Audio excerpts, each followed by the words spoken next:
More chips, don't let the salad win. That's the message in terms of nature of the food maybe that we consume in Wales. It's Wrexham.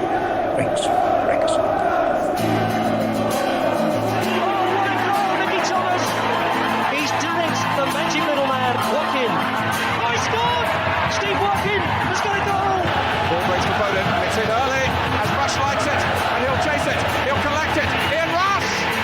Bennett, and that's a second for Wrexham. Well, classic, changing defence into attack. Conley! 1-0 to Wrexham, Carl Conley's done it! Trundle for options, put it back to Morels. Oh, it's a good save! Oh no, it is, and it's in the back of the net. Andy Morel. What a chance! What a goal! What a goal from Al Ross and Cardiff!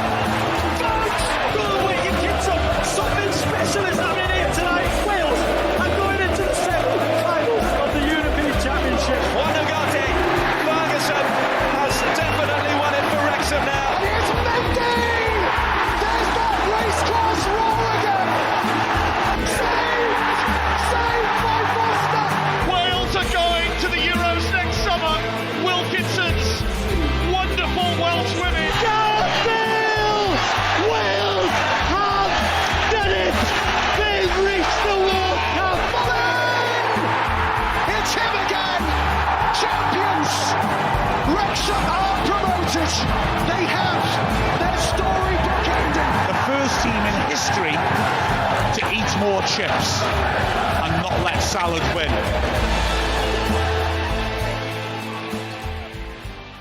Hello and welcome to the Eat More Chips podcast, the official podcast with one of the most recognisable flags in the Welsh football supporters universe. In a week when the Gloucestershire cheese rolling contest's most successful ever competitor has been beaten by a German YouTuber.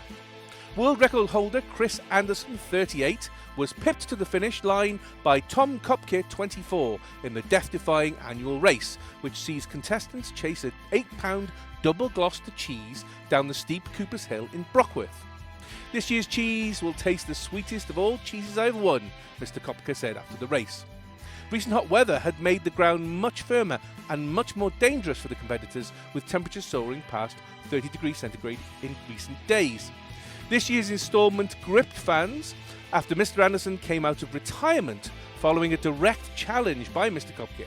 Mr. Anderson from Brockworth has won the competition 23 times, but since his retirement, Mr. Kopke from Munich has taken over the annual race, winning it the last few years.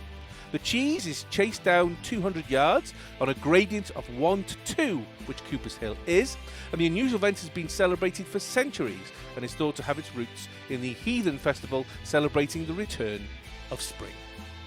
Well, two people who I know, dangerously know, how dangerous it is to chase the cheese. Oh, it's Jamie and Daz.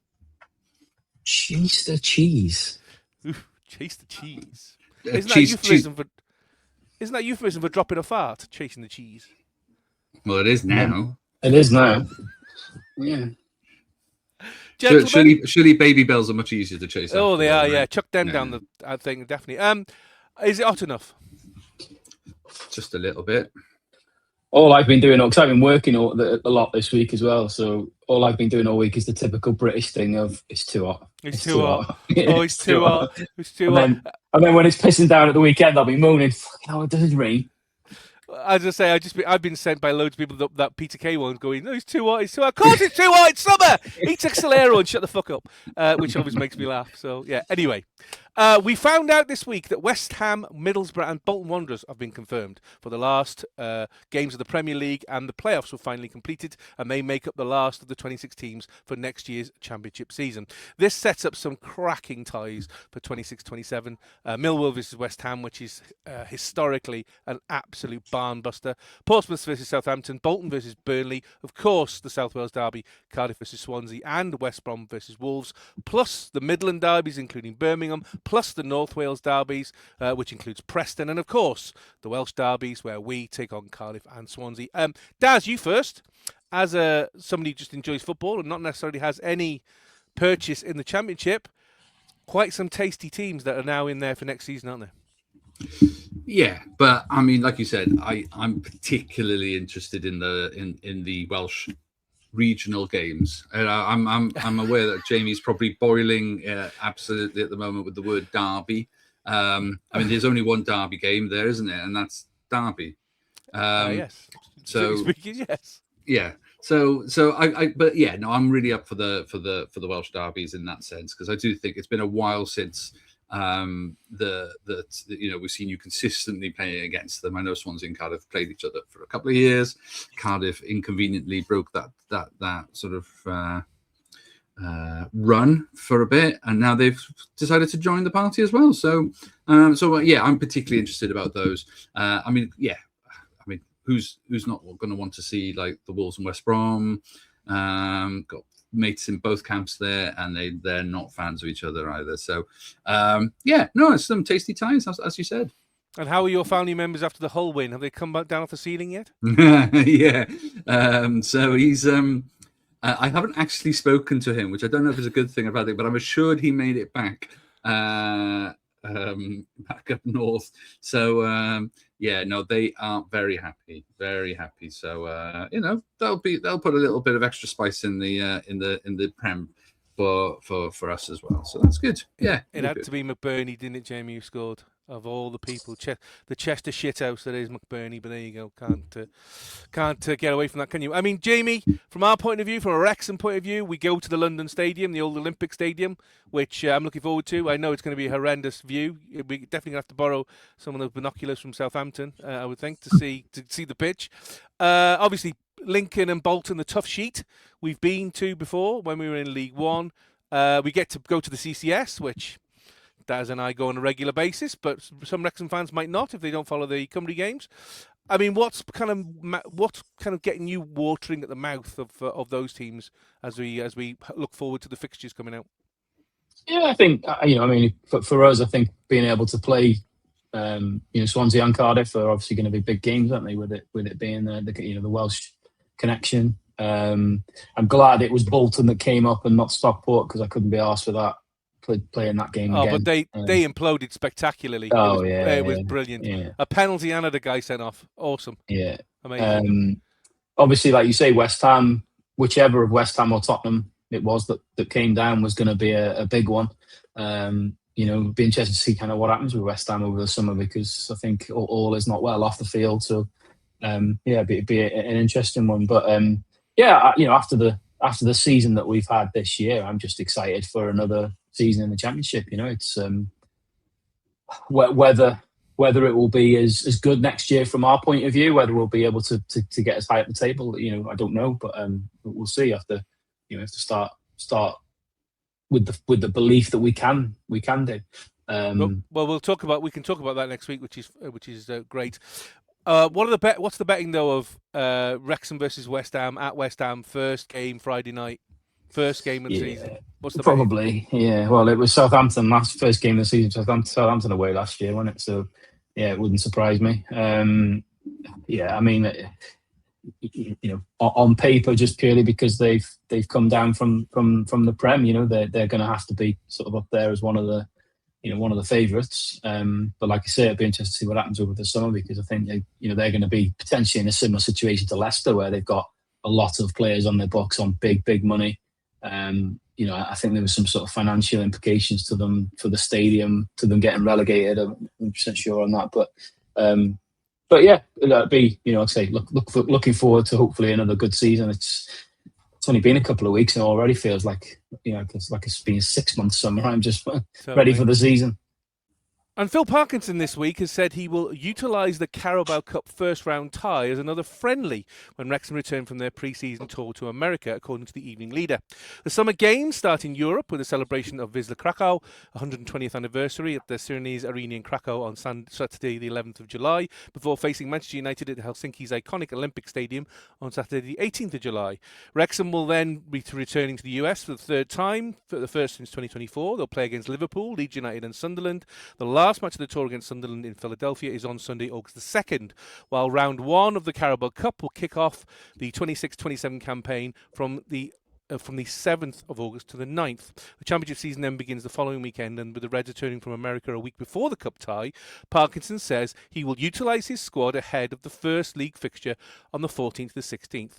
The Carabao Cup game is going to be utilised as our last friendly, he said. That is not being disrespectful to the Carabao Cup, but we are going to have to utilise that because of the travelling, etc. I think everybody at the club is aware of that.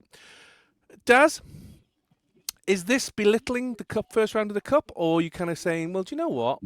We're a championship club now. We might pull somebody further down the line. Yes, you can utilise it realistically as a training game. I do think that's it's not as if the schedule's been caused by powers outside of their control. They didn't have to go and join this tournament in America. They, all the set of friendlies or whatever it is that they've got going. So it does smack a little bit of disrespect in the sense that we've made a decision to back that opportunity to support our brand, reach our fans, play hopefully some decent games of football, but not in an environment that's particularly familiar or similar to what they're going to be doing week in, week out. I assume, So it does feel like they have prioritized something that isn't competition.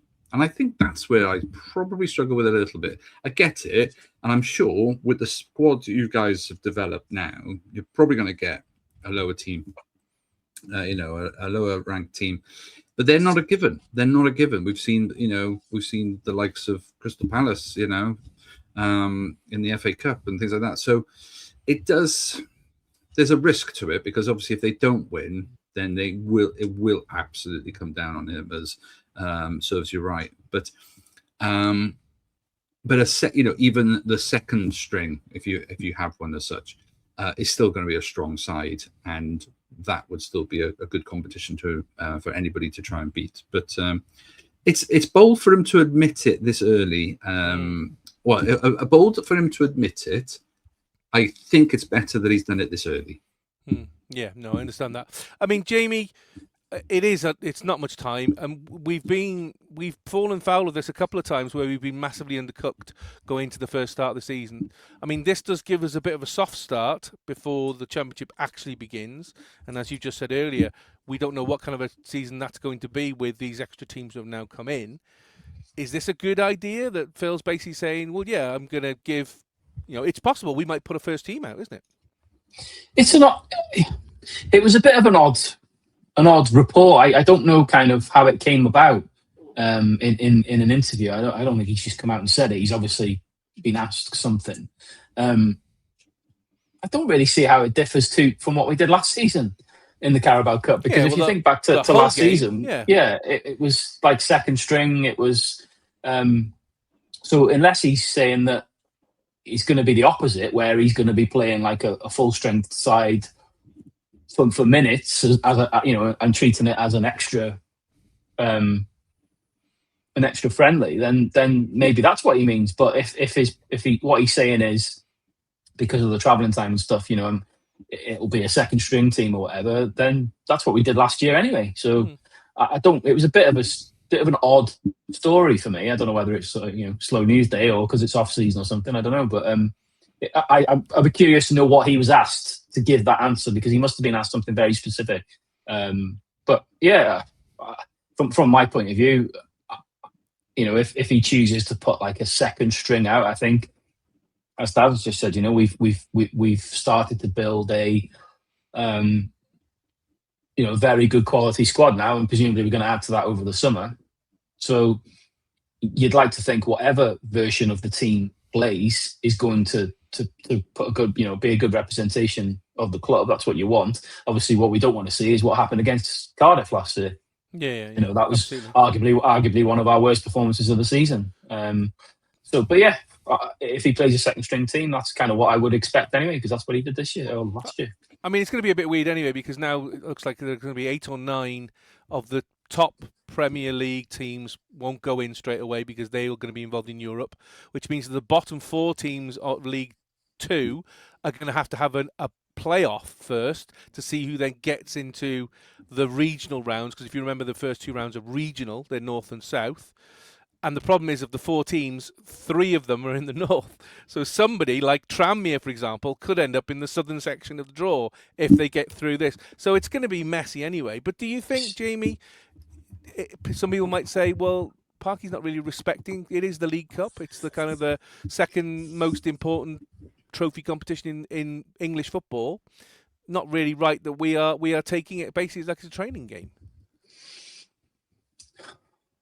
I can understand why that criticism may get levied. It gets levied at the Premier League teams, doesn't it? Because a lot of the Premier League sides don't put out full strength teams, certainly in the early rounds that they're involved in. I don't think it's deliberately disrespecting it. I think it's just, I don't know whether it's a case of looking at it and thinking, well, realistically, what chance have we got of winning it or whatever. And the league obviously is priority. I'm not sure whether I don't think it's a deliberate disrespect. But a lot of teams do it now, don't they? Premier League, Championship level, a lot of teams use it as like a glorified training game. Don't be afraid to cry now, even when the world comes crashing in. Don't forget to sing when you win. So last Friday saw the next episode of the Welcome to Wrexham documentary, and spoiler alert, spool on if you don't want to hear anything about it. We've sent Daz out of the room into the cupboard where he belongs, because obviously he's not watched it yet. But episode 3, entitled Coming Together, Wrexham AFC faces mounting pressure as costly new signings fail to mesh, while Wrexham women's squad adapts to fresh leadership. We continue the start of the Wrexham season in the Championship, get introduced to the new Wrexham women's manager Jenny Sugarman, check back in with photographer Oliver Stephen, who we were introduced to in a previous season, and look what happens when the club management goes wrong, as it has done for Sheffield Wednesday. Plus, we were introduced to 2 new Wrexham players intimately, Josh Windass and Kiefer Moore. Jamie, good episode this one. Probably not as kind of emotionally charged as the first 2, but what did you kind of make of episode 3? Yeah, like you say, it was still a good episode. The bar was set so high with those first 2. It was always going to be difficult to keep hitting those heights, and I suppose you're inevitably going to have, I kind of stop short of calling it a filler episode, because it was still a good watch. Like you say, it was nice to get a bit of the women's side and see a bit of the insight into kind of how that's being developed, and obviously it was interesting to hear the about the pre-season plans, because obviously that all went tits up, didn't it? It was supposed to be going to the States, and then Jenny came in. But yeah, it was nice to see the women's side get a little bit of coverage. Like you say, checking in with the photographer again, which was, I know there's been a few sort of negative comments around that from some, which is a bit odd.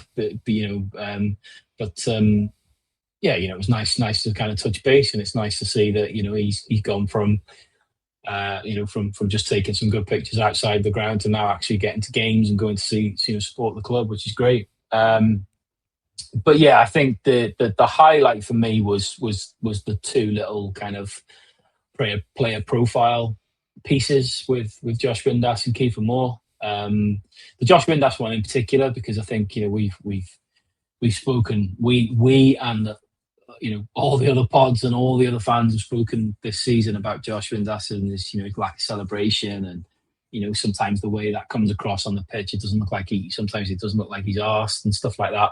But that was a really nice little insight into more of him as a person, obviously with his family. But I think I've said this before. It's kind of part of me that wonders now whether this non-celebration thing is almost done deliberately, like as if it's like trying to stay as cool as possible is like something he deliberately tries to do. Because I think what came across is that he is a very passionate,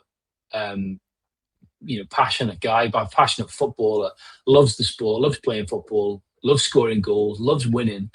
And that very much came across. I think him talking about the being professional in training and stuff is important to him. That was nice to hear.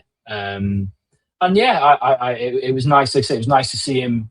It was nice to see him a bit more of him and his personality. Same with Kiefer Moore. Obviously he's got a lovely little family as well, and it's nice to find out a little bit more about him.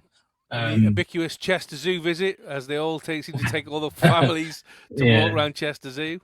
Yeah, well, I think the camera crew should follow him, go into like the spa in Roosty to get an ice cream or something. That'd be good.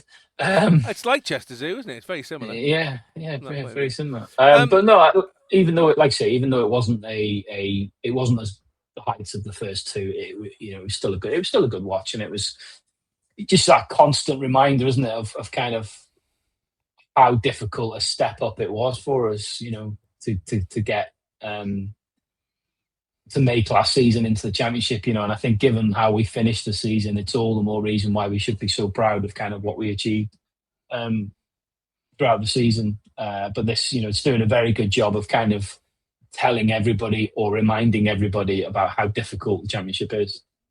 Did you spot me? Did I spot you? Mm-hmm. No, I didn't know when you were in it. I spotted I spotted the Fonz getting his 15 minutes of fame. Teflon Don doing Teflon Don, yeah. Doing his thing, yeah. Well done to him. Well done, Dave. Dave. The only thing that was missing was the fact that I expected him, when they asked him the question, him to answer, I don't know, Jeff. I don't know, because that's the sort of thing he normally said. True, or he normally can't hear a bloody word we say to him. Very true. But yes, no, where were you? I was in last week. Well, free curly whirly to anybody who spots me. I'm only giving away one.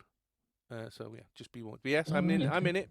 I'm in last week's, which is interesting. What a surprise! The one that got me, Jamie, was how it led up from the beginning of the episode, where we were talking about matches where we took the lead and gave away a lead, or managed to just about get, and we were drawing, and then we headed to the Coventry game where kind of everybody was thinking, oh, here we go, we're going to get our asses handed to us, and had a fantastic night. And it was great for me to see what Parky was saying to them in the dressing room, particularly at half time, just basically saying, listen, you're good enough, just I think that's the bits I really like, because it's the bits that we don't see, but we saw the results of it on the night.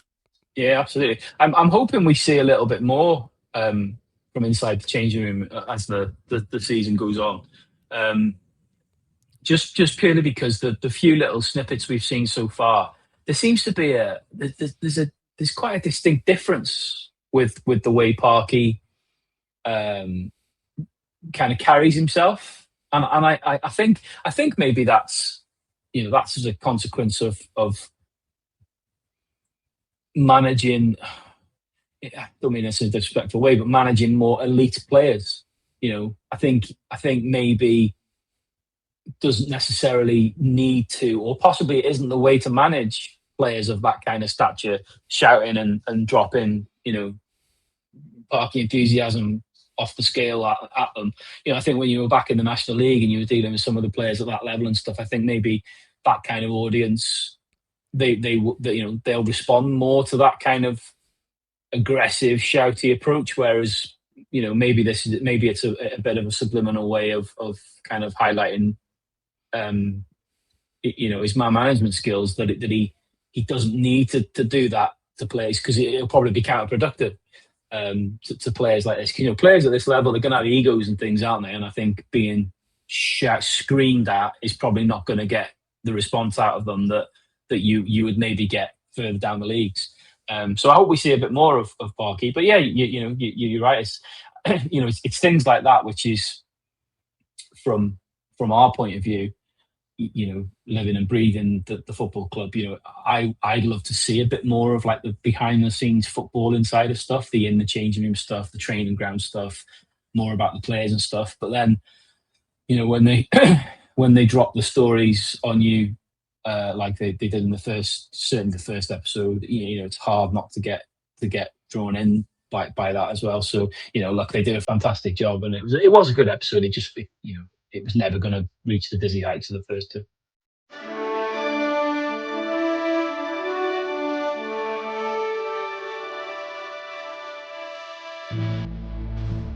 And now, live live from a shed in Summerhill. It's the annual Golden Potato Awards. Here's your host for the evening, once voted man most likely to eat his weight in cake. It's Welshtechie.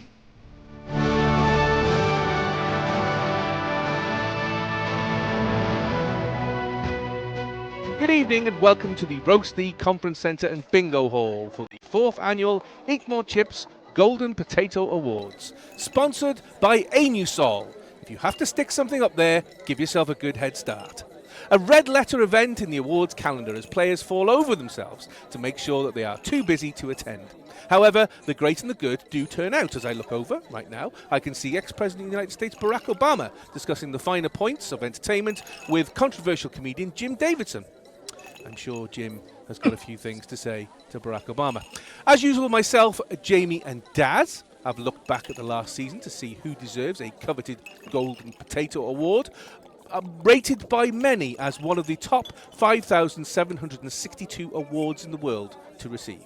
And so, on to our first award of the evening, and we start with the Get In There Award for Wrexham's Goal of the Season. Some absolute crackers to choose from this season, but who will win? Jamie, will you open up the envelope and tell us the winner, please? And the winner is Matty James against Derby County. So interesting, you've not gone with the same as the club. You've gone with Matty James against Derby. Why is that? Because I think we spoke about this last week or the week before when we were talking about the official club awards, and I think Ollie Rathbone's goal against QPR was a superb goal, and obviously a goal, it was a hell of a goal. I just think that it got swept up in the kind of emotion of the game and the way the game played out, and the now famous commentary that Mark said after that goal. But for me, I just think that striker, Matty James, is the away to Derby. I just think for me was the goal of the season, and yeah, so that's why he is the recipient of a Golden Potato. Well, congratulations, Matty. Now, to the What a Screamer Award for Cymru's Goal of the Season. Again, some absolutely fantastic goals to choose from. Daz, please open the envelope and tell us the winner. And the winner is Dan James. So why have you picked Dan James, and which goal was this against? Oh yeah, I should probably explain. Yeah. Well, the thing is, you called the award "What a Screamer," and I think probably the one goal that we could truly call a screamer was the goal against Bosnia. Yeah, absolutely. And now I've changed my mind before we joined in this evening, because I was going to. I mean, obviously Harry Wilson's hat trick isn't a single goal, and felt like it needed a proper recognition, because that was impressive. Yep. I was going to talk about Hannah Kane's goal against Albania, where, but that's more about the assist of the season from Mara Griffiths. I just think that ball into her pass, just too far away from the goalkeeper, perfectly too far away from the defence, and it was just a beautiful goal in terms of teamwork as well. But I was, up until about 5 minutes ago, going to give the award to Jess Fishlock for the one and only single goal in international tournament football that the women have ever scored. And so in terms of significance, I felt that was going to be the one. And then I reread the notes, and it says, "What a screamer." And of course, poking it over the line, it's sort of like after, obviously, Kerry Holland scrambles it on the floor, toe pokes it into a path. But it was just the significance of that goal. And for many, they probably forgot that kind of technically sits in this season, because it was right at the very beginning of our summers and since the last awards. So I was so close, but I suppose we have to give it to Dan James. As much as the goalkeeper slips, and I think he could have done a bit more, it's still one hell of a strike. And to have been there, watched it, and saw it from behind it, perfectly going away from us, it is a genuine screamer. And on the occasion, I thought that merited it. So yeah, screamer, absolute perfect definition. Well, congratulations to Dan, and he will be getting his golden potato in his bin outside his house.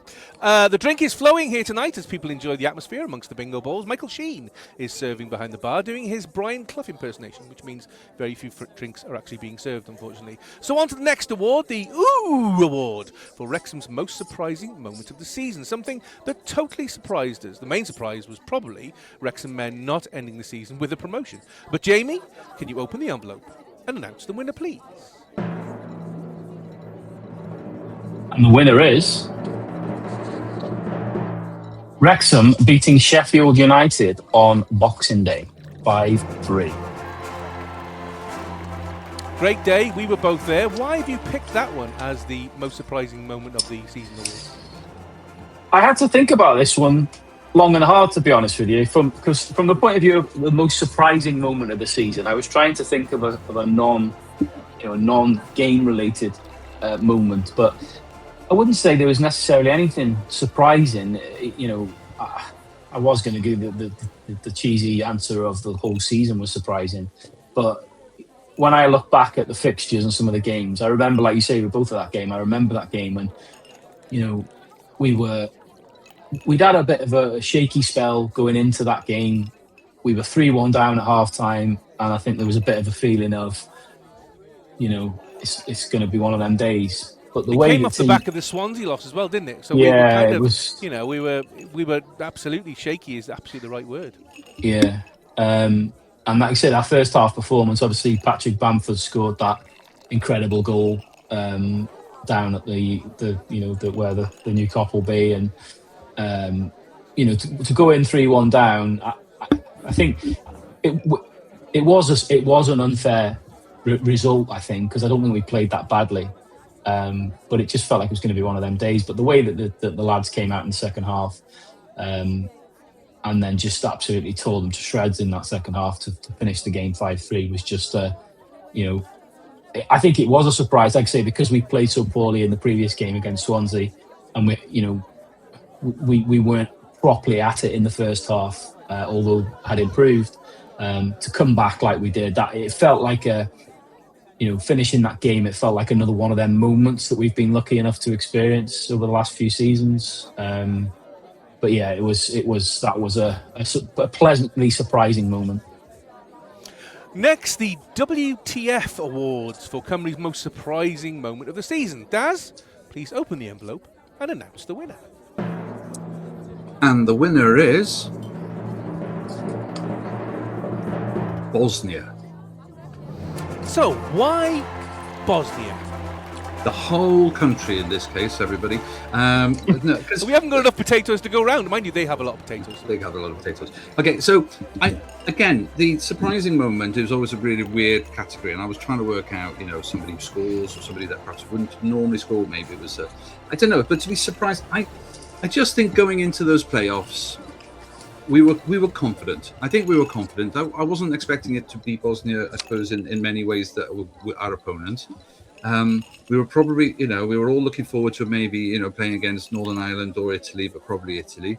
And the fact that it was Bosnia and that that Dzeko is like, the whole thing was a big shock and surprise. And then for them, and this is where I think the surprise continues, is that they then did the same against Italy. Absolutely. And so I just think the whole the whole sequence of events was just a huge surprise for them, probably as much as for any other nation watching and supporting. It's disappointing. It's still hurting, but I can't deny that. I was impressed. I know their penalties were great. Their penalties were absolutely great. We were not there, so I can't take anything away from them. So I just think yes, it might feel a little bit negative in the vibes in the sense that it's not a Cymru award for a Cymru occasion, but that was the most surprising and most significant moment for the Welsh season, I think, for me. Are you worried they're going to crash out in the World Cup then? They've had the moment against us and the moment against Italy, and then they get to the limelight and it all goes Pete Song. I don't know, because the group, see, we fancied the group. The group. I just think the opponents, it's there for them to get through to the next round as in the same way as it was. Qatar and Switzerland, we were saying, weren't we? Oh, yeah, we think we got one against them. It was only really Canada that we were worried about, but and we matched them in a friendly or near round, absolutely. So I do think they've got every chance of getting out of the group, and so I hold no bitterness against them. They won on the day, and we didn't turn up, and good luck to them. Good luck. I will be watching you in the World Cup, and I will be very interested because it will always be a case of you'll be watching them thinking, well, that should have been us. Anyway, never mind. Good to see the tribute band, the Rolling Bones, getting everyone up and dancing. Sadly, even though they're a tribute band, they are actually as old as the real Rolling Stones. And I'm just watching the lead singer currently going through CPR while the band plays Paint It Black. Hopefully he'll pull through in time for the encore. Anyway, next award, the Sliding Doors Award for Wrexham's season turning point. A moment which we felt sent Wrexham's season in the right direction. Jamie, please open the envelope and tell us the winner.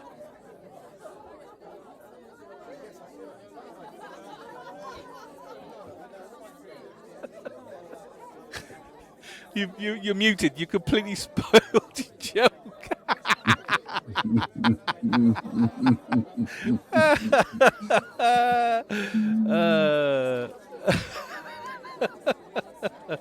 We can do a take 2 if you want, Jamie, but make sure you unmute yourself first. Dick. I thought it was quite funny. Please open the envelope and tell us who the winner is. Well, this envelope, this one here that you've not seen before. That's the one. Right, okay, yeah. Okay. And the winner is Wrexham beating Coventry 3-2 at home. So, sliding doors moment for you. Why that particular game? Well, like when we were talking about the Sheffield United victory on Boxing Day a minute ago, and you quite rightly reminded us that we'd lost the Swansea and played really badly in the game before that. If you remember, before this Coventry game, this was the Cardiff game in the Cup, where we played unbelievably badly, and we were all really cross after that performance. And I think we were all fearing the worst going into that Coventry game. They were unbeaten at the time, looked like they were going to walk away with the league, and look what happened. Big game, big players. Again, similar to Sheffield United, we were losing at half time, and then see that was kind of Kiefer's big. Big sliding door moment as well on an individual level, because obviously that was he gets the second half hat trick, proper hat trick as well, left, right, and head. And again, coming from the ground that night, it was another one of those moments where you just felt, you felt like, yes, this is a turning point. We belong here. We're good enough to compete here. And yes, it was still a bumpy road from that point on. There were ups and downs, but if you looking how the season ended, we very much deserved our place there. So I think that was like the sliding doors moment for us. Yeah. So now it's the Alternate Universe Award as Cymru's season's turning point. Daz, open the envelope and tell us who wins, please. And the winner is Elise Hughes' goal against Welshtechie. Great goal. Totally understand this one, but why for you did Elise's goal get this award? Well, I mean, let's put it into context. First game of the World Cup qualification process is against the fellow favourites. So winning this game, starting off with a good result at least, was key. I'm sure for the entire team, and it was a tough, it was a tough game. It's out. It was Absolutely. in the Czech Republic. It was a tough game, and I think the Czechs probably were the stronger team for the vast majority of that game. They go ahead. Hannah Kane gets one back, and so it's 1-1 at half time. You think, this game is tight. This game is, it's all to play for. And again, Hannah Kane doing what she does well. Of course, then they go 2-1 behind, 50 something odd minute, and then it's nervous. It's nervous. The Czechs have a few opportunities to take up the lead. We miss a few opportunities, so it's a tight game. 4 minutes go up on the board for time added on at the end, and in the 90+ third minute, Elise Hughes gets her goal, and it's typical Elise Hughes. Literally two yards from. But it was the moment that, first of all, it's not a great goal, but it's a great goal because going into this tournament now, having not lost to your biggest rivals,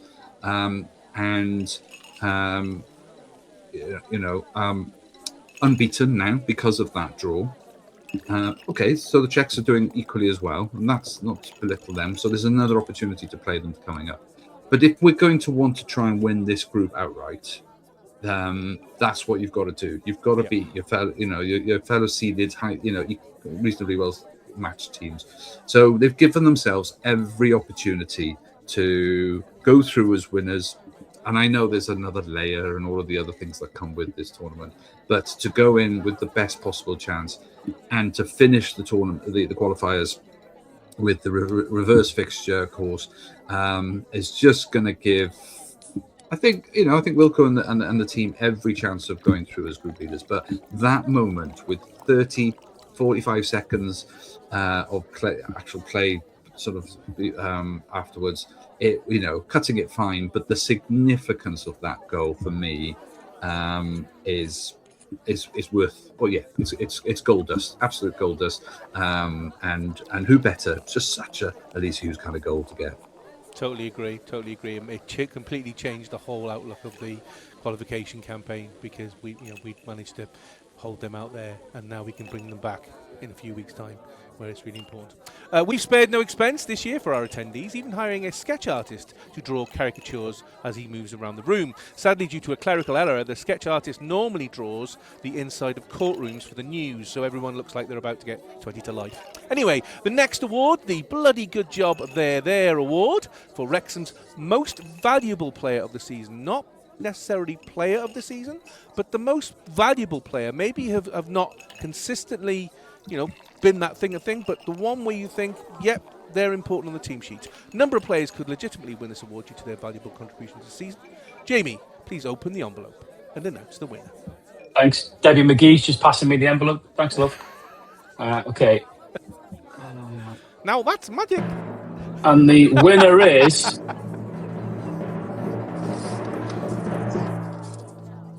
George Thomason. So, why does George Thomason get MVP for you? I think when you mentioned it in the intro for this, not necessarily the best player of the season, but I think from the point of view of, bloody good job they were there, I think he has to win it. To end up playing the majority of the season in a position that he's never played before and is very different to the position that he usually plays, and to do a very amicable job. Granted, I think we're probably all in agreement that he's not a wing back, and that's not going to be his position long term. But I think fair play, the shifts he put in. And he did have some really, really good games. Again, going back to that Sheffield United game on Boxing Day, that was probably the standout one where he was just unbelievable. Yeah. I think you have to give the Bloody Good Job award to Thompson. So now it's the couldn't have done it without you award for Cymru's most valuable player of the season. Again, a number of players could win this award, but Daz, please open the envelope and tell us who the winner is. And the winner is Hannah Kane. Stalwart of the Cymru women's side, why does Hannah Kane win the MVP for you? Well, I mean, it's there's a whole arc in her story this last year. So if we go back to the Euros, so Jess Fishlock gets our first ever goal in the tournament, goes down in folklore. It's the right person to have scored the first goal. But Hannah comes up with a goal against England. Don't know if you've heard of them, but they kind of do well in this tournament. And so to get a goal against England, actually, it's a fantastic starting achievement for that. Okay, and then she goes off the boil a little bit over the season. But when we needed her to come good, boy, has she come good in these last few qualifiers. So not only did she get the first goal against Czech Republic, as I mentioned earlier, she then proceeds to get 2 against Montenegro, 2 against Albania. It feels like, I mean, I think she even scored, I think, back in the friendlies against Switzerland as well, you know. So she has scored something like 6 goals in 5 games recently. So I just think that at a time when we were a team that often struggled to get those goals when we really needed them, we've now got somebody that we absolutely rely on. Yes, we've also got Elise Hughes back from injury. We're getting goals from other parts of the team as well. But you want your number 9, your centre forward, to be there when you want, and boy, has she been there. Yes, some of them have been tap-ins, but not even tap-ins, but proper striker running into space, perfectly timed. Good support from the flanks. So whether it's Roberts, Griffiths, Holland, they've been great, but you need a number 9 sort of striker in the middle. So for me, she's been the difference in this qualifying campaign. Yes, we're playing against some slightly, you can call them minnows in terms of, say, Albania or Montenegro and stuff, but we only just beat Albania last time around, so I don't think that's a fair description. So I think it's really important that when we get chances, we take them, and she's the girl that's been doing it for us. So yeah, just been fabulous for us this year. Totally agree on that one. It's great to see people from different walks of life come together at a ceremony like this. As I look over, I can see Australian singing legend Kylie Minogue and French President Emmanuel Macron discuss the ideal TOG rating for a summer duvet. Spoiler alert, it's 4.5 TOGs.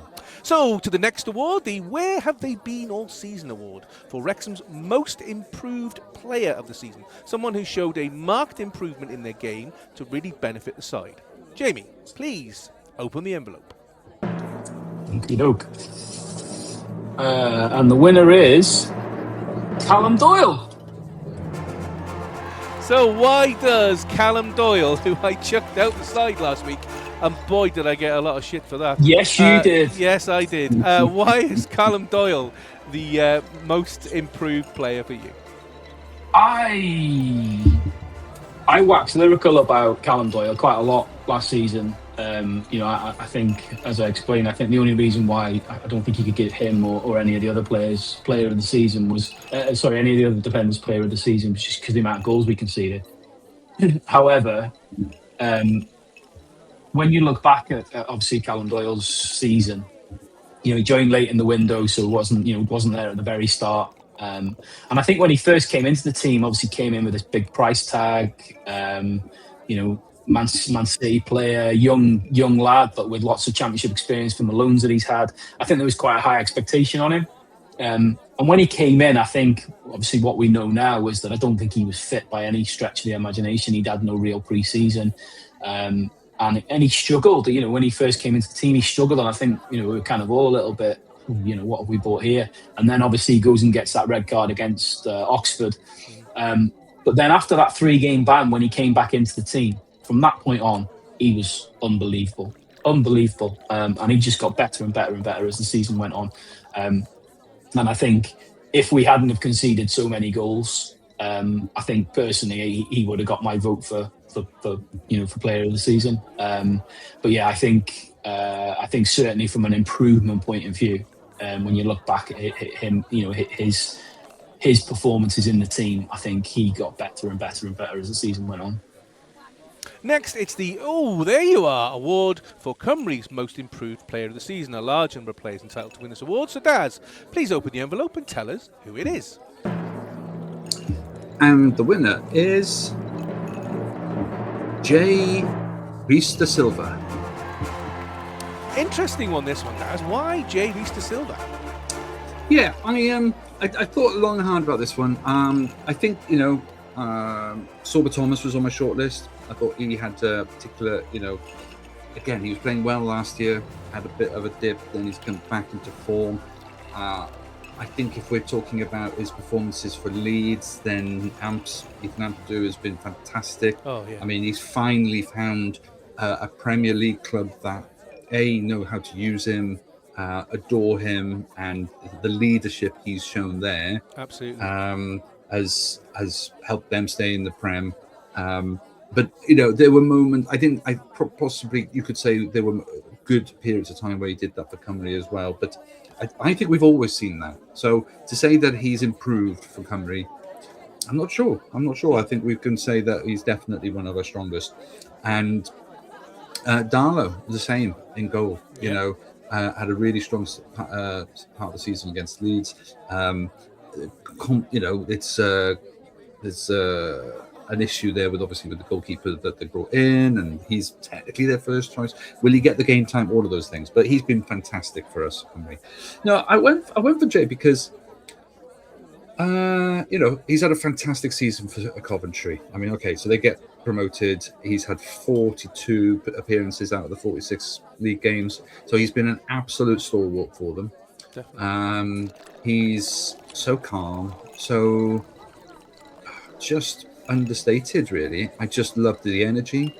I thought when we were playing against both Bosnia and Northern Ireland, he was the only one that, for me, that was really making the step up. I thought he was phenomenal. And the confidence, and for a little guy as well, you know what I mean?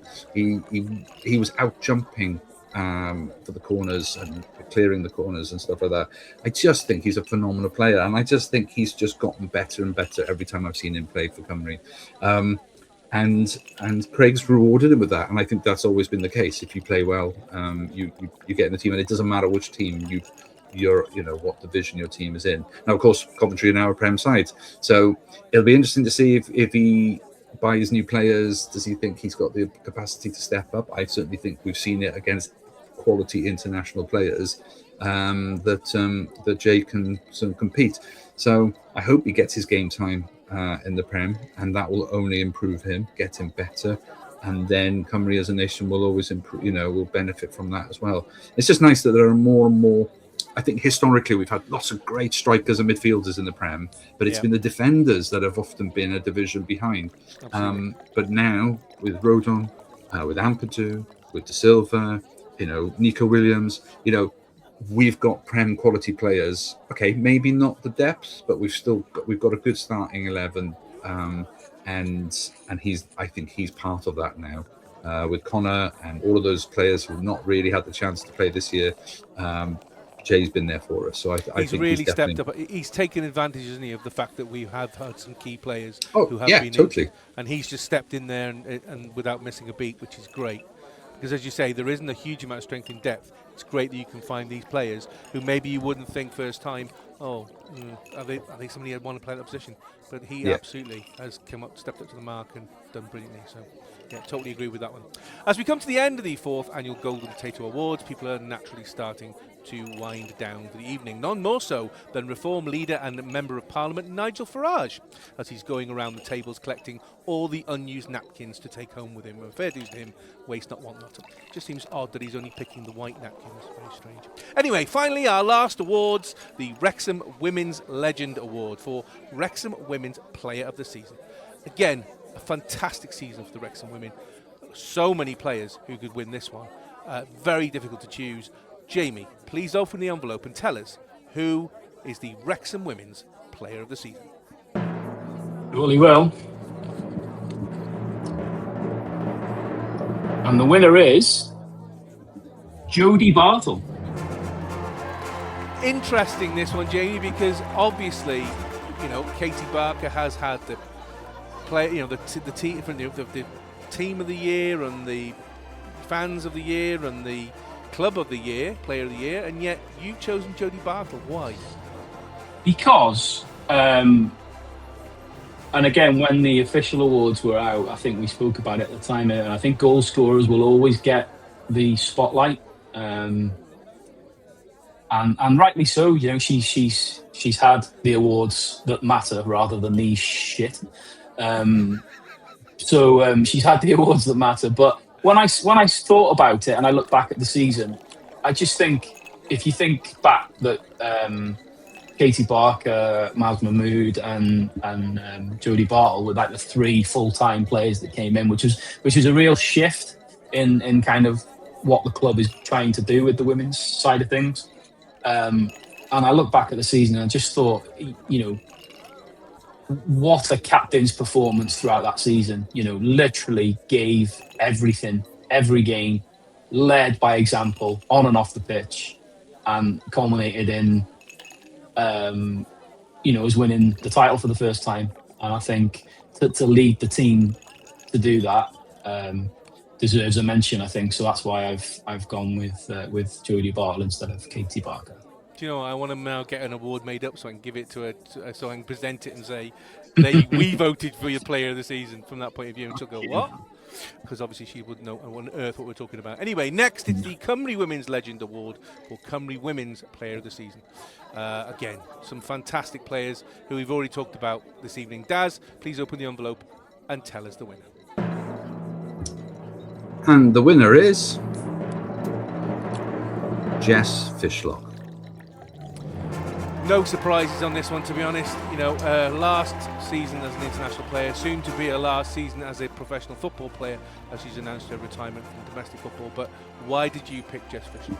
Yeah, I mean, it's somewhat controversial in the sense that she hasn't played this campaign, but if we're going to go back since the last awards, she's entitled to. But I think also the title of the word being legend, and there are very few players, male or female, that can generate overwhelming agreement that her status of legend, and is whether or not it's carrying teams for years, whether it's getting that team to their first tournament. And I know she didn't do it on her own. She'll be the first to say she didn't do it on her own. But in terms of the catalyst, the complete and utter, the inspiration for that squad. And yes, Sophie Hinkle and players like that who are, in their last few years of their careers as well.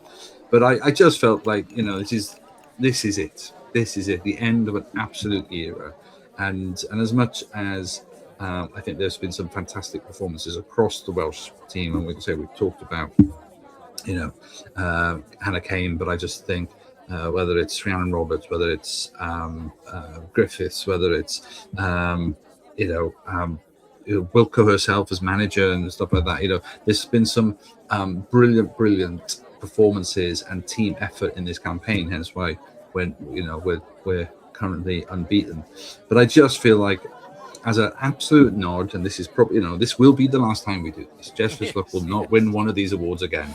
But I just feel like it would be unfair not to recognise the career as much as the season.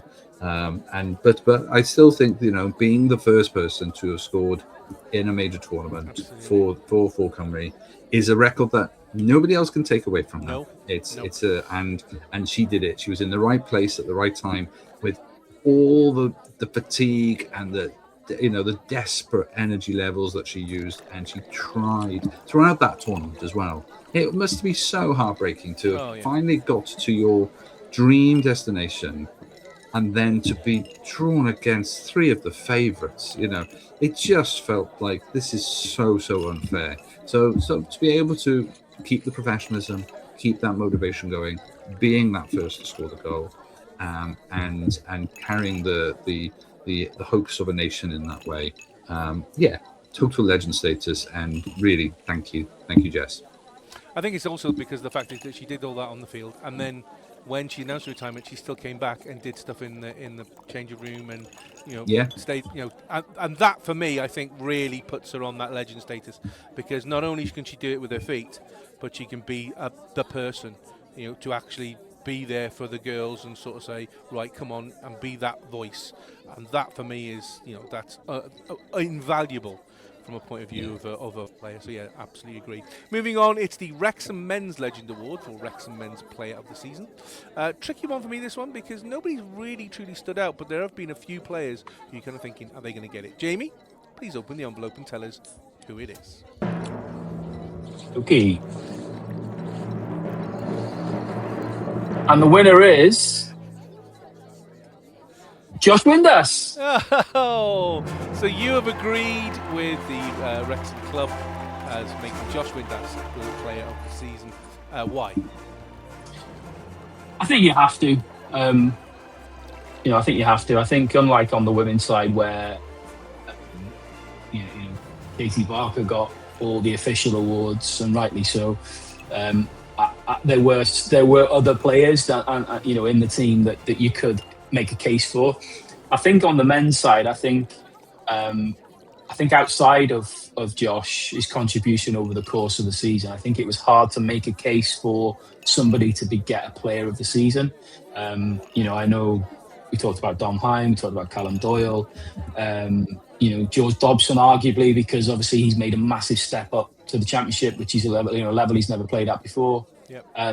But I just think, regardless of kind of all the talk about Josh Windass throughout the season, if you look at his contribution, goals and assists, I think he was the standout player for the season. So for me, I think him getting the official versions of these awards was correct, and yeah, I think it's the right thing to do to give it to him.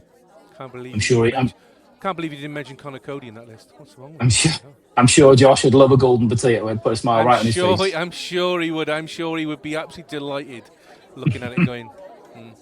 Anyway, finally, the Cymru Men's Legend Award for Cymru Men's Player of the Season. Daz, please open the envelope and tell us who the winner is. And the winner is Harry Wilson. Very deserving. Why Harry Wilson? I just think that in an era when we've been looking for heroes, talisman, ever since the great King Vale left the team, and it's quite a tough it's quite a tough left foot to sort of to follow in terms of filling the boots, and it just feels quite fitting that it's another left footer. But boy, I mean, what a player, what an absolute player, and he's had a brilliant season this year. Now, admittedly, a lot of it I'm talking about is season with Fulham. He's had some great performances for us. He's carried us and was absolutely who we turned to. I mean, yes, he's had that. Talking about the hat trick. That's not to be sniffed at. But he's been there. He's been making sure that we've been ticking. He's been driving the energy and everything like that. But he's also had a fantastic season in the Prem. For a club that you wouldn't really rate in the sense of pushing for honours and titles at the moment, but he has been a significant player. And every time you watch Match of the Day, every time you see a sort of a highlights reel, there's always a Harry Wilson moment. And it's about his consistency. And of course, Match of the Day awarded him Goal of the Season as well. You're muted, and so that's just a lovely statement that you've given about Harry Wilson there. The interplay between that was fantastic. Yeah, no, I've done it as well. I just did what Jamie. The interplay was fantastic. So the reason is because my son just ran in with no clothes on, so I was just muting the mic. So that's what it is. Yes, no, you absolutely agree with that. Yeah. It'd be interesting as well to see Daz, obviously, because his contract's up at Fulham, to see where this is he it goes next. Yeah, I was just curious. Where do you think? Do you think he needs to leave Fulham? Yes. Absolutely. Villa, I would say Villa or Everton would be the two teams for me. I think Villa have got European football. They've got the money to buy him because he's not going to be cheap. He's going to be 80 million, 70 million, 80 million, do you reckon? Something like that? Well, I don't think that. I think he's at the end of his contract. So you're right. Yeah, you're right. Yeah, you're absolutely right. So it doesn't matter, does it? It makes no difference. He'll get a nice wage. He'll have big wages. He'll have a big 150 grand a week or something like that. But I think Fulham, because the fact that their manager is umming and ahhing about whether he's going to stay or not, he needs to go somewhere with a club that is pushing, but not one of the not one of the top 6. I don't want to see him going to a. Well, but this is the problem. You see, I quite like the fact he's at Fulham because he's one of the main guys. You know, he has main guy status at a club because, you know, when he was at Liverpool, he was always behind. Okay, at the time when he was at Liverpool, he was behind Mo Salah, Sadio Mane, and Bobby Firmino. He was never getting into that attacking three. He came on as a sub every now and again, and he showed the potential as a young kid. He had to move away to get those experiences, and then he found, you know, a club in Fulham that have absolutely tapped into him. Now, of course, if their manager, you know, there's talks of lots of players coming and going there. So it depends if the nucleus of the team is still there. But I quite like the fact that he's the main man in a medium quality team. But of course, he deserves to be in you know, winning, deserves to be getting trophies. I just don't know whether or not if he goes too big a club, will he get the game time that we need him to have from a Cymru point of view. And so that's why I asked the question. Totally understand. So there we are. Another Golden Potato Awards draws to a close. Congratulations to all our winners in what has been another incredible year. Our thanks go to all the players and fans for another incredible 12 months in Cymru football history. We leave you with the unmistakable sound of Friday night roasty bingo, so eyes down for a full house, and we'll see you all again next year.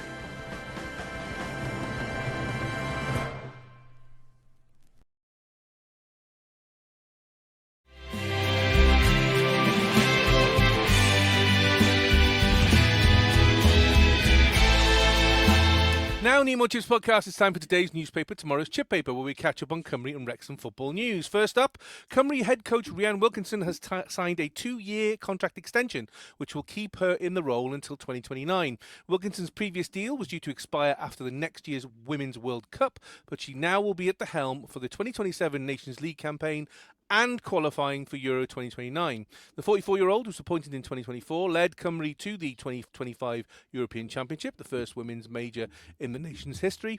Cymru then suffered 3 group stage defeats at the tournament, which was part of a painful 12-game winless streak last year. But, having ended that run by beating Switzerland in a friendly last December, Cymru have now taken 10 points from their first 4 World Cup qualifiers. Daz? Good move, this one, by the FAW, locking her back in for another couple of years? Absolutely. I mean, proven already, you know, by getting to a tournament, like you said, the win, the streak at the moment, but it's about bedding in lots of new young players. That's been really exciting. But she's got the experience. She's played major tournaments. She's been in and around some big teams, big players, and so could deal with some, with the challenges. And she's really got to know the nation as much as she has Welsh heritage and is proud of that. She's still not of these shores in terms of growing up and only visited and stuff. So she's absolutely embedded herself into everything that's about living and working in Wales. So learning a bit more of the language, going around and doing all the ambassadorial stuff that she and Bellamy does. It's brilliant. The FAW have got certain parts of their whole DNA is really well organized, whether it's the coaching, the training, the youth outreach programs. They're all really good. So she's key to that. But what we're excited about is that the players respond to her. The players clearly love playing for her. I like the way that she's used lots of different formations and lineups and different tactics. She's not stuck in one way. So she's utilized players when she has them and played differently when we lose them for injuries or suspensions. So I think her versatility is really good. So I think she's proven. I think she's got the momentum. The fact that going to the next tournament was short-sighted, but not short-sighted. Sorry, that was a short period in an attempt to make sure we've got the right person. I think we know we've got the right person, so an extension is just absolutely the most obvious thing to do. And yeah, it'll be great because we want to try and qualify naturally for the World Cups. We also want to qualify for Germany in 2029 as well. So it's all there. It's all there, and she's got it all set up. The players, the setup, it's just a very exciting period. Jenny Sugarman and Katie Barker both picked up awards at the FAW National League Awards 2 weeks ago in Cardiff. Sugarman was named Gennaro Adram Premier Manager of the season, defeating former Cardiff City manager Ian Derbyshire and Swansea City manager Izzy Taylor to the prize. Reflecting on her award, Jenny said, "I'm really honoured to have been presented with this award. It's not just an award for myself. I might be at the front of the team, but the group of staff that I've got with me has made this possible. They will really work hard every single day to push the players to be better and not just create a good footballing side, but to create a group of people who are a joy to work with every day." Striker Katie Barker was named Gennaro Adram Premier Player of the Season, pipping Cardiff City's Lily Billingham, who won the Adram Premier Young Player of the Season award, and Swansea City's Chloe Chivers to that award. Jamie, totally deserved, these two, really, weren't they? Let's be honest. Yeah, absolutely. We spoke about it at the time. We said, didn't we, that the right thing is that they get the awards, and I know there was we had a conversation about the kind of potentially dubious process sometimes in picking these, but absolutely the right people won the right awards for sure. Certainly from the player and manager of the season perspectives, quite rightly recognition that they both deserve for phenomenal achievement and a fantastic season. Plus, obviously, the 4 players as well in the team of the season as well, which was absolutely brilliant. Wrexham AFC women have travelled to Hong Kong to take part in the HKFC Standard Chartered Priority Private Soccer Sevens in the 3rd year of the women's tournament, having made their debut last year. Wrexham were invited back for this year's edition of the 8-team competition, Wrexham being the only non-Asian team competing in the women's side of the tournament. The squad is made up by 10 players from Wrexham's under-19s team, who have made history by winning the Gennaro Adram under-19s national title this season for the first time ever. The squad: Anna Owen, Annie Collins, Bella Riley, Grace Morris, Izzy Barnett, Maisie Johnson, Olive Cook, Sienna Parry, Sophie Nash, Tilly Ashworth. Andy Griffiths will manage the side, with Gary Evans assisting. Wrexham started the competition versus HKFC Captain Select by winning 1-0, Wrexham's goal by Anna Owen. They then played Hong Kong China women's representative team, losing 1-0, and finishing against last year's winners, Kitchie FC, losing 2-1, Wrexham's goal scored by Bella Riley. That means they finished 3rd in the group. So they played a semi-final game in the plate competition, which was for 3rd and 4th in all the groups. They met Hong Kong FC, where they lost 3-2 in golden goal extra time. They were 2-0 up after 7 minutes.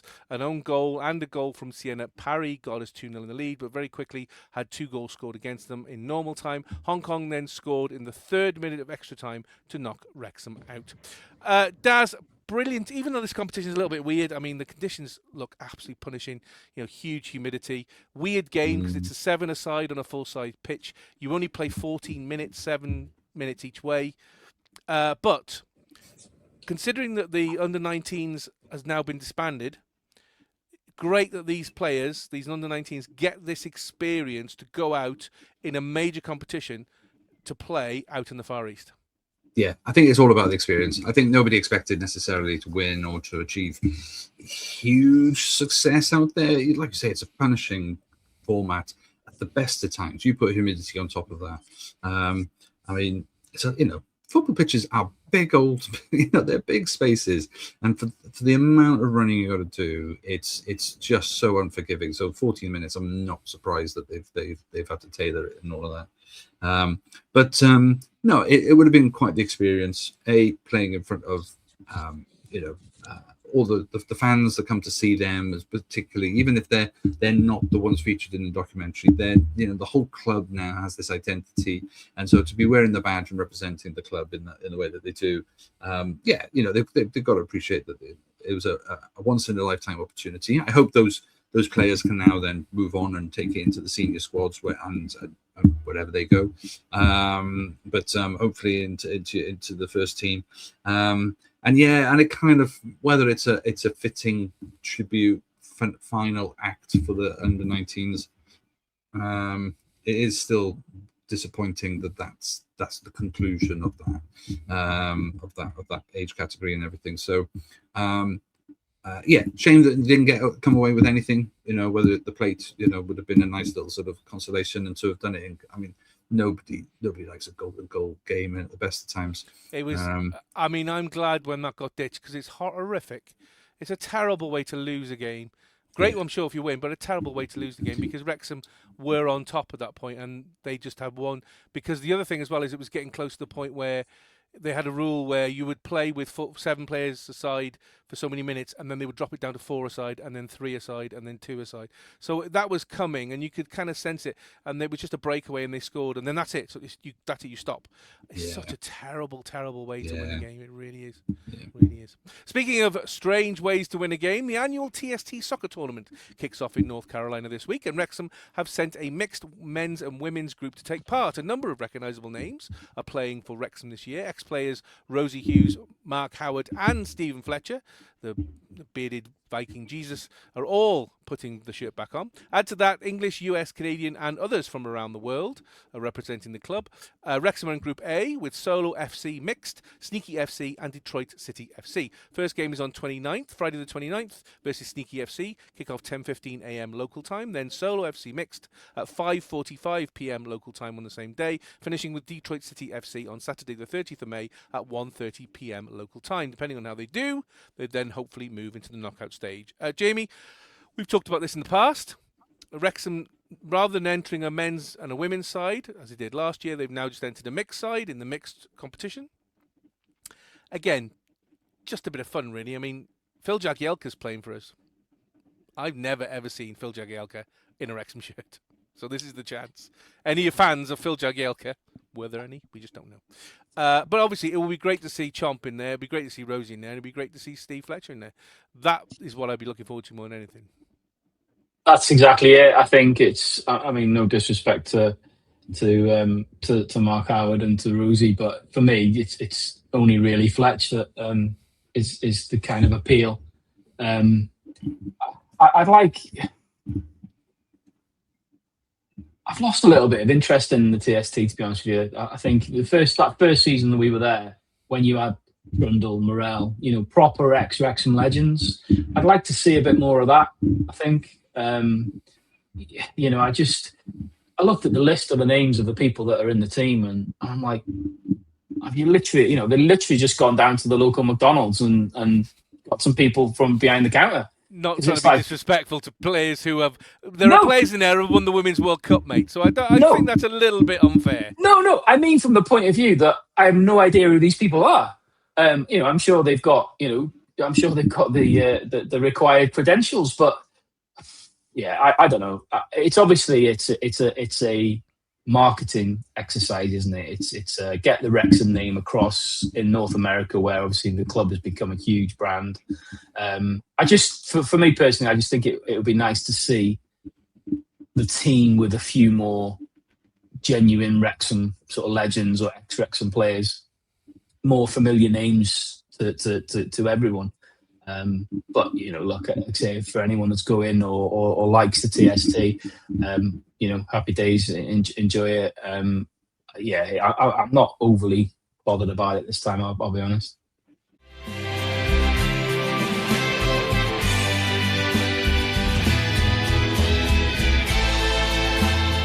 Well, the domestic season may have ended, but the international season carries on as Cymru men have the first of 2 friendlies this week. This Tuesday, 2nd of June, kick-off 7:45 p.m. BST. Cymru will take on Ghana at the Cardiff City Stadium as part of the FAW's 150th anniversary official celebrations. This is the official game celebrating the monumentous milestone, and former Cymru national team players are being invited to attend to be celebrated in front of the Red Wall. The celebration is part of the launch of a former Players Association being arranged by the FAW's Head of Public Relations and Culture, the legend that is Ian Gwyn Hughes. The FAW has on record 751 players that have represented the Cymru men's team and 285 players that have represented the Cymru women's team, 97 pre-FAW affiliation and 188 post-FAW affiliation from 1993 onwards.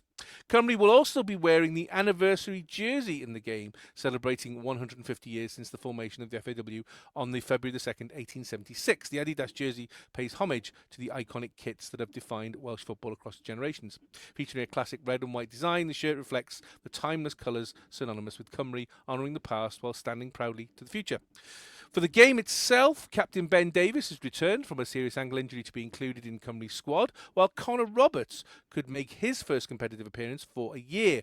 Tottenham Hotspur defender Davies, who turned 33 last month, has not played since sustaining the injury, which required surgery while playing for his club in January. Burnley right-back Roberts has been absent since injuring himself during Wales' World Cup qualifying defeat by Belgium in June 2025. The 30-year-old was forced off with a groin injury in Brussels before damaging his Achilles after returning to Burnley, ruling him out of the entire 25-26 season. There will also be a return from injury for centre-back Chris Mepham, but midfielders Jordan James and Ruben Colwell, as well as forwards Liam Cullen and Mark Harris, that's a sad loss. Would miss out with minor injuries. Ghana are ranked 74 in the FIFA rankings, but they are one of England's World Cup group opponents in the FIFA World Cup in a few weeks. Daz, I'm still not sure whether I'm going to this one. Are you going to this one? I'm afraid I can't. I'm working in London. Okay. So yeah, I've got to travel down on Tuesday. So it literally couldn't be worse timing for me, I'm afraid. I mean, what? I hate this bit of the season because lots and lots of other teams are gearing up for the World Cup. We are basically like a sparring partner for Ghana because they want to have a similar type of team to England because that's perfect training for them. But what are we getting out of this? Well, I mean, I suppose the official line would be obviously there's an opportunity to try other players, fringe players. Obviously, we've got still got some injuries, so a no risk because since we've lost a lot of the friendlies out of the calendar year, with the Nations League taking those games up, we don't play that many friendlies, and so there's always something to play for, which is great for us as the fan. It's great for the players because they don't want to play friendlies. But I do think it's an opportunity for management to see options and try something with minimal risk. Secondly, though, they don't get to play against teams from outside the European. So they've got a particular style of playing against. And so it would be quite nice to see how we fare against a team who have made it to the World Cup. Yeah. Now, whether or not they're one of the strongest teams in the World Cup, clearly not. Then they're not that strong a team. And ranked 74. I was looking back at their records of their results and stuff. I mean, they won by beating the Central African Republic convincingly, but they scraped through against the Comoros Islands, which, I mean, did all 11 of them play for the team that day? I mean, it's a very small place. But they beat Miami. Comoros Islands. The Comoros Islands. Yeah. What part of the world is that? Well, Africa.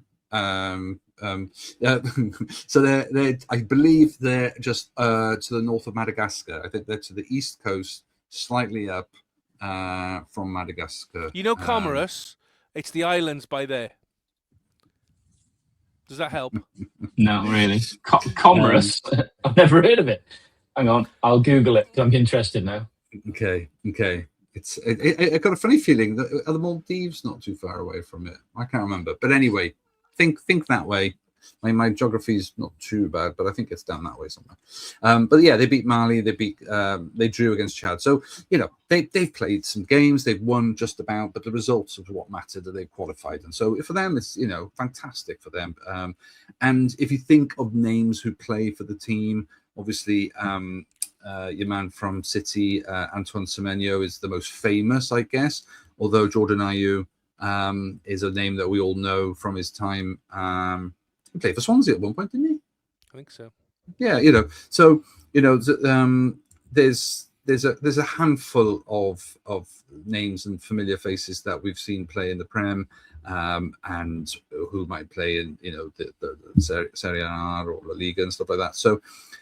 But they're not inundated with the big names in that way. So we're probably more familiar with the manager, Carlos Queiroz, who was at Man U for a bit. I just think for us to try and compete against a team that will be a very different style, very different approach, got some quality players, and they're going to want to be competing. They're going to want to compete, not high risk tackling and No, you no. know, but they're going to want to try and prove themselves to be in the starting 11 for the tournament.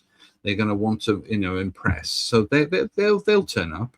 So if we don't want to embarrass ourselves on an occasion, you know, a significant occasion like the 150th, which is a fantastic, you know, celebration, we need to turn up as well. So as much as it's a friendly, I hope everybody takes it serious, which I believe every time I've seen a Welsh player put on the kit, they do turn up.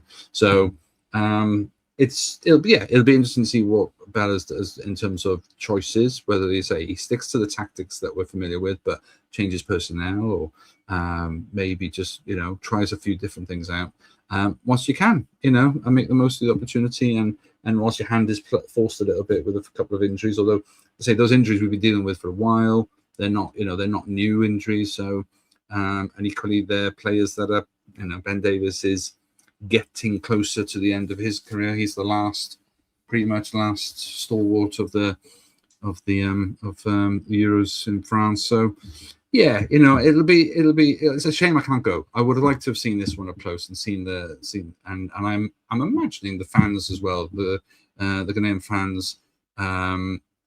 I imagine they bring a party because, you know, they're Oh yeah, well, they're in the World Cup. I mean, I've got a controversial question for you, which is not really related to this, but I've been thinking about it for a while, and I don't believe this. I'm just interested. You know, with this World Cup, obviously we've got, I think, 42 or 48 teams, whatever it may be, and obviously they've come from all around the world. But some people are saying, why aren't we just taking the top 42 in the world and putting them in the World Cup? Why is a team who is ranked 71 or 86 or whatever, why are they in the World Cup above somebody who maybe is ranked 16th or 17th in the world who didn't make the qualification? Do you see that, or are you kind of saying, well, that's tough, you didn't qualify, live with it? No, I think that's going to self-perpetuate the spiral of, like, they don't play against the same quality week in, week out, or, you know, tournament after tournament. So we play against top European sides, so whether it's Belgium or Netherlands or you know, or Scotland, you know, they generate. I don't know why I found that funny. I'm sorry. It was meant to be, but I don't know why. But we play against quality sides all the time, and their level. In other words, it's just going to self-perpetuate that the winners keep winning and the losers. I think every nation has to feel that there's a chance that they can play at the World Cup. You have to have that aspiration. Yeah. Now, I would challenge that, and I think UEFA and FIFA have done this anyway. There are more European places than there are, you know, other, you know, sort of AFCON and things like that. So they've proportionally recognized that the strongest teams are in Europe, and then followed by South America, and so that's where the majority of the nations are coming from.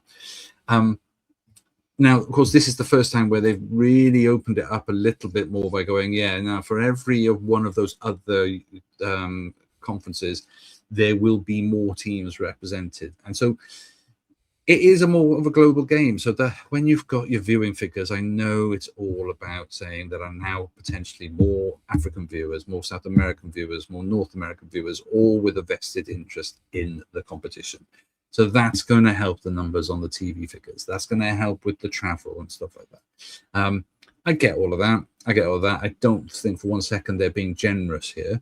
I do think it's calculated, but there's a part of me that thinks, like, no, maybe there should be that representation. You are there to represent your, you know, AFCON. If you're an African country, you have a set number of spaces, and if you're the best four, or I can't remember how many African countries there are in there, say 4, 6, whatever it is.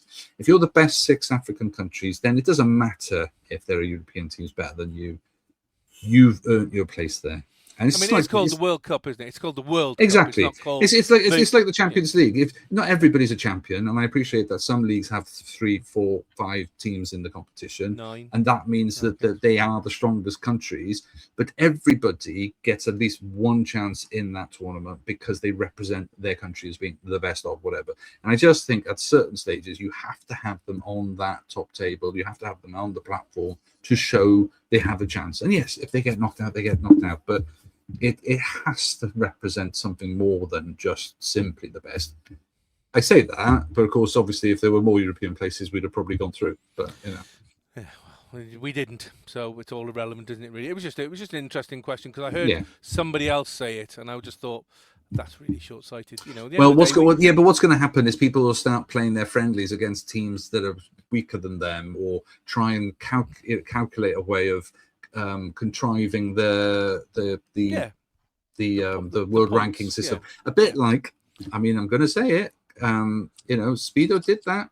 Speedo started that whole ball. Absolutely. He started making sure, got rid of a lot of friendlies against pointless people, made sure that all the games that we were playing were against decent sides, so the coefficient was always in our favor. Yep. And we went from 125th or whatever up to 35 or to 30 at one point within a matter of a couple of years. So you can beat the system. Of course, if everybody does that, it's messy. It's messy. Pointless. Yeah. Jamie, obviously Ben Davies coming back, Connor Roberts possibly coming back, Chris Mepham coming back. Is this a bit kind of shutting the door after the horse has bolted? Because we really needed them against Bosnia. They obviously couldn't because they were injured. What is the kind of point bringing them in now for a game that doesn't really mean anything?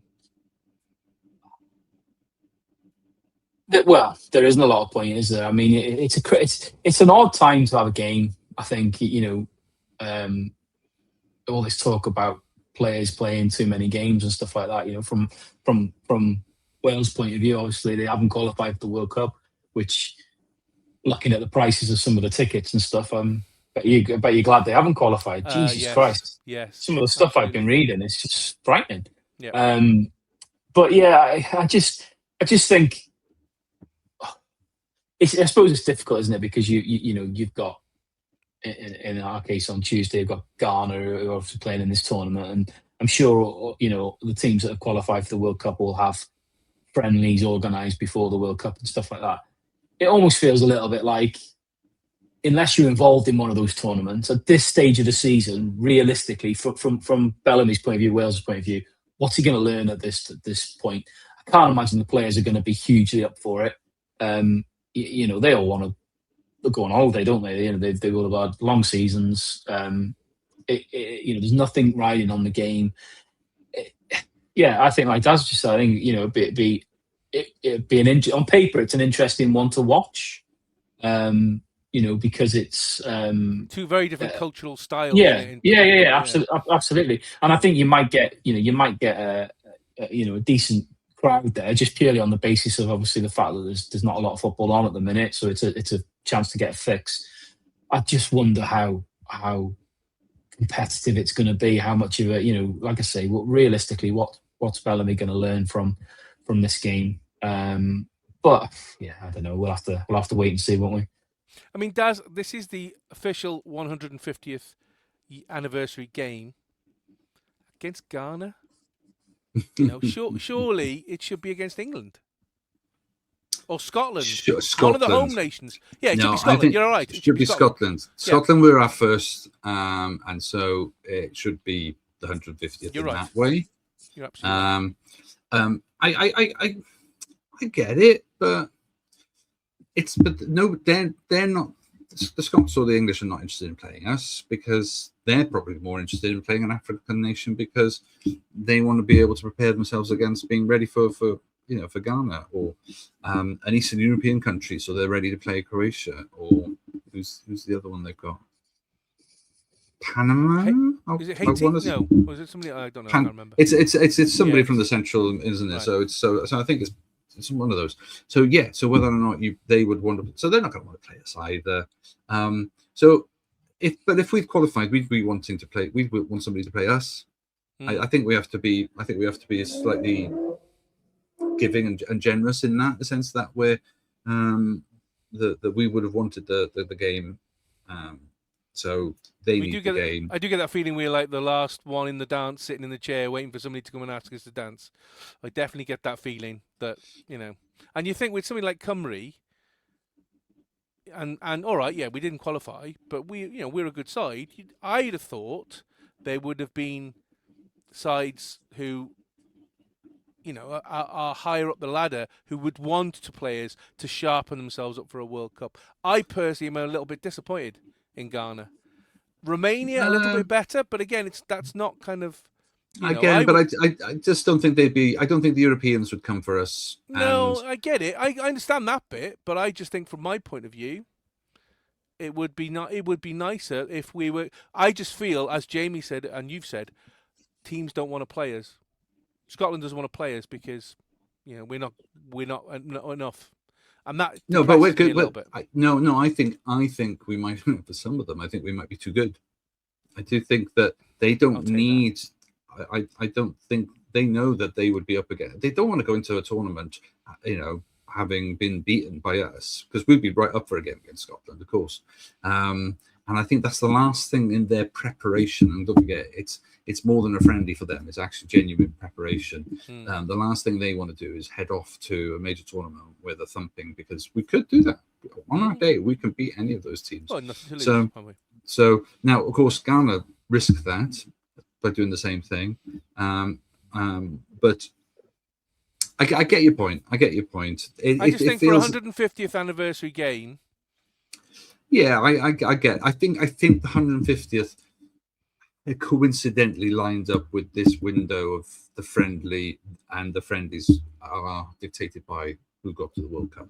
So I think the picking is slim, because they're all picking each other as well. But Daz, we're playing Portugal in a few months. Why not make that one the 150th? Yeah, but when's the anniversary? But I wasn't sure when the anniversary was. Wasn't it like 2nd of February? It was ages ago. Oh, it was. I knew it was earlier in the year, yeah, but we haven't much earlier in the year. So we couldn't do any of the qualifiers as such. So it's the first friendly we've had since then. So I don't know. I just think there would have been better games to do it.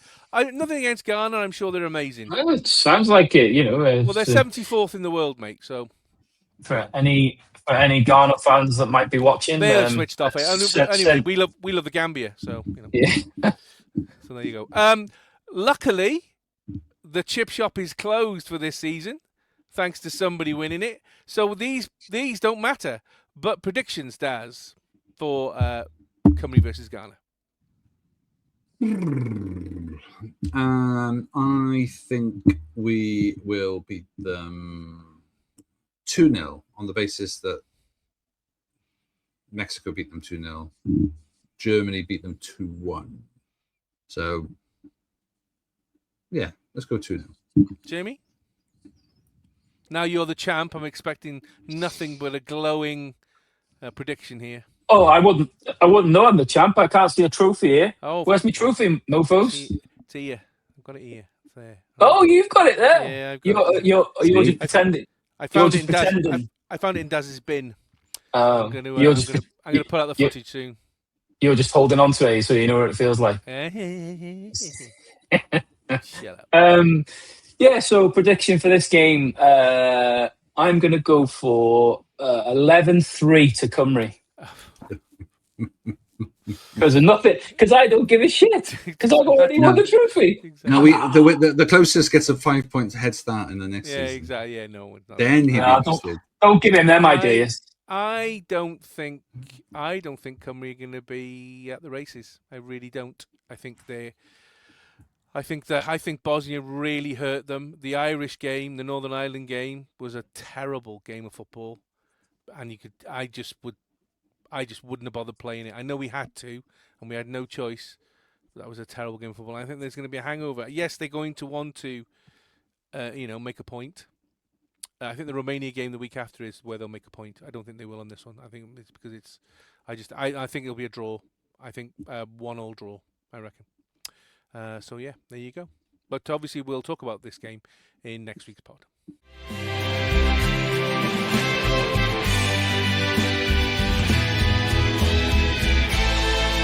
There we are, over for another week. Next week, we look forward. We obviously look back at the Ghana game we just talked about, but we look forward to 3 Cymru international games as Cymru men go into Europe to take on Romania in a friendly. And there's lots of memories of Romania that I remember from the old Cardiff Stadium, Daz, when we nearly got into the World Cup in '92, or was it '93? It would have been 93 for the 93, for the America. It was to get to America. In America, 94. ironically, it was, yes. And that's where Paul Bowden hit the bar with a penalty where I thought he was going to score. Yeah, I've forgiven him now. Paul, if you're listening, I've forgiven you. For many years, I was angry and cross, but now I've forgiven you. So There's people listening to this. No, exactly.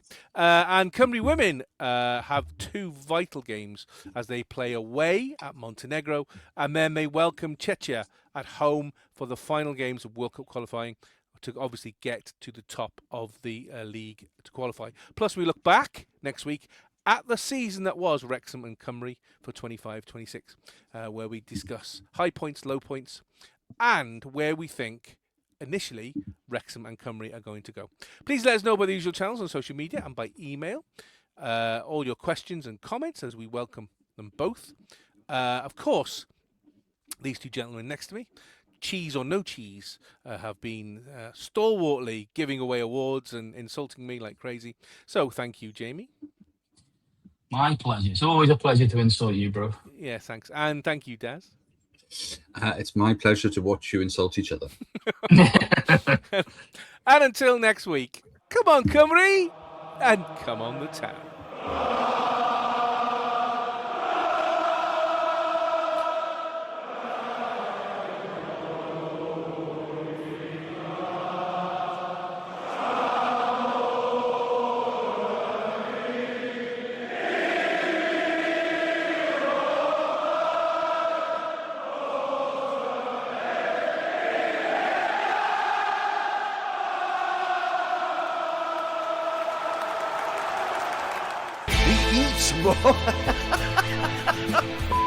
Clinton, 1-0. Thomas, after like a goal. That's number 5. Plays it through to Bellamy. Craig Bellamy. It's 2-1 Wales. Craig Bellamy.